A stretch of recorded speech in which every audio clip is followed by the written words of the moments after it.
As an athlete and a coach, I appreciate that not everyone instantly loves to get sweaty and suffer through exercise.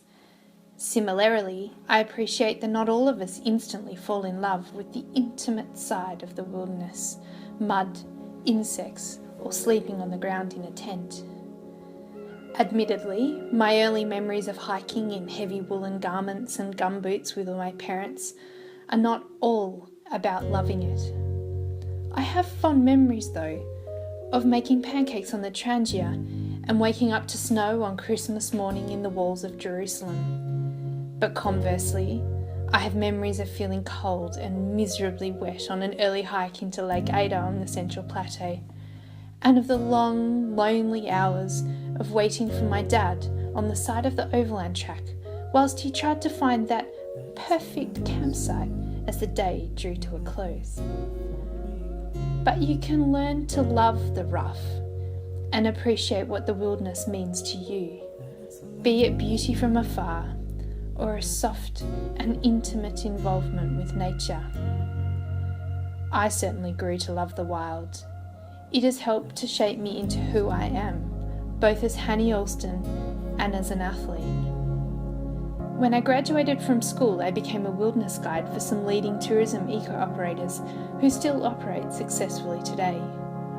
This job is about opening up the guests' eyes to the veiled side of wild areas, the sharing of knowledge, stories, and experiences. And in doing so, I began to open up my own eyes too. Then, in the build-up to the World Orienteering Championship titles in 2006, I became the youngest runner to race the Cradle Mountain Overland track, an 82-kilometre race through the heart of our famous Cradle Mountain, Lake St Clair wilderness region. As I plunged into that race, something changed in me. The isolation and knowing that there is no out for the first 60 kilometres of track fostered this sensation of resilience.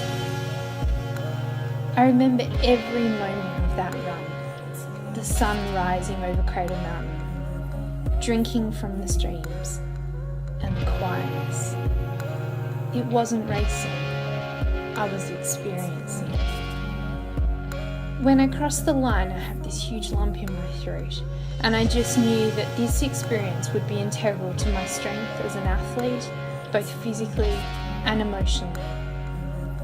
From then on, when I raced overseas, I had this heightened sense of who I was and where I came from. I was proud to say, I am Tasmanian. Tasmania became my self-identity.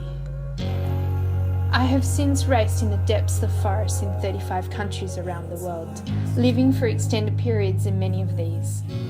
I have trained at altitude in mountainous regions of the Dolomites and raced through the Arctic regions of Finland.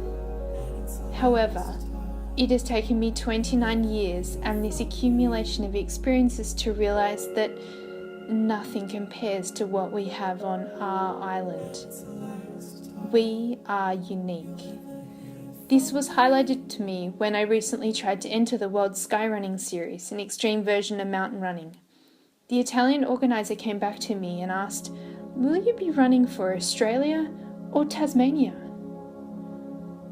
I pride myself on being that little bit rough and a bit of a tomboy, but I am nothing compared to our earlier forebears who helped to preserve some of the greatest wilderness assets, such as the Franklin River.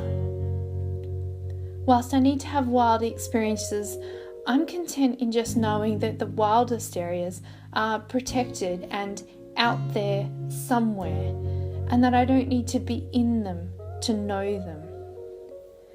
My partner Graham and I recently went on our first hike together since returning home to Tasmania. Hiking up to the Never Never and Lee's Paddocks regions, we were very much on the fringe of the wilderness. But it was wild, and I needed it. My dad always says we need ways to earth, to remove the pent-up energy that develops from our busy modern lives. On this trip, we earthed, sleeping long hours in the tent, swimming in the lakes and streams, running up Pelion East, eating simply, and just being together. I realised that the tranquility fostered my creativity, whilst the sensation of remoteness challenged me. I experienced reverse thinking and heightened sensory awareness.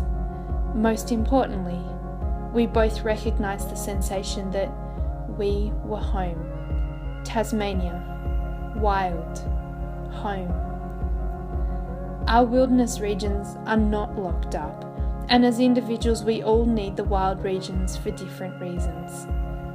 Some of us need wilderness and its protected qualities to make us feel whole. Some of us need the sanctuary of wilderness to unwind, others as a place to play. Artists need it for inspiration, photographers to experience, parks and wildlife staff to protect and nurture. We all have our reasons for needing the wilderness zones intact. What is your reason? What are your children's needs? And their children? This is our Tasmania and our wilderness regions. We are not Italy or France or New Zealand. We are Tasmania, a wild island in the far south, down under, not the mainland.